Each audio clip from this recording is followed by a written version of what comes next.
MPSCच्या विद्यार्थ्यांचं आंदोलन, शिक्षकांचं आंदोलन, कोथरूडमधलं जातीवाचक शिवीगाळ प्रकरणातलं आंदोलन, शेतकरी आत्महत्या प्रकरणी आंदोलन आणि अलीकडेच कबूतरखान्याचं झालेलं आंदोलन.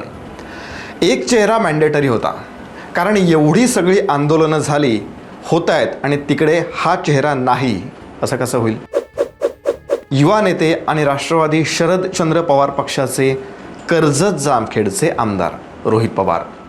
सुप्रिया सुळेंनाही टफ कॉम्पिटिशन ज्यांची आहे असा नेता, नको त्या ठिकाणी जायचं, चमकोगिरी करायची हे सर्वसामान्य लोकांना कळत नाही असं रोहित पवारांना वाटतंय का? ज्या पद्धतीने जैनांच्या हिंसक आंदोलनाला भावनात्मक रूप देऊन त्याचं त्यांनी समर्थन केलं, केवळ वोट बँकेसाठी त्याचा निषेध हा करावा तेवढा थोडा आहे. यांना आरोग्यापेक्षा हिंसक आंदोलन करणाऱ्यांच्या भावना महत्त्वाच्या वाटतात. यांच्यामध्ये आणि घाण करणाऱ्या कबुतरांमध्ये काय फरक आहे? मग चीड यावी असंच आहे सगळं हे. म्हणूनच आमचे काही प्रश्न आहेत. कुठलंही आंदोलन असलं की तिथे रोहित पवार असलेच पाहिजेत का?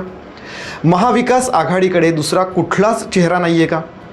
एखाद्या ठिकाणी आंदोलनाचं वातावरण तयार झालं की तिथे पोहोचायचं याची सवय झाली आहे का रोहित पवारांना? सगळ्या प्रश्नांची उत्तरं या व्हिडिओमध्ये शोधायची आहेत. त्याआधी नेहमीची आठवण, व्हिडिओ लाईक करा, शेअर करा, चॅनलला सबस्क्राईब करा आणि व्हिडिओमध्येच स्किप करू नका, कारण तुम्हाला इंटरेस्टिंग वाटणारा कंटेंट व्हिडिओच्या मध्ये किंवा शेवटीही असू शकतो. सो 1.5x वरती किंवा 2x वरती बघा, पण पूर्ण बघा.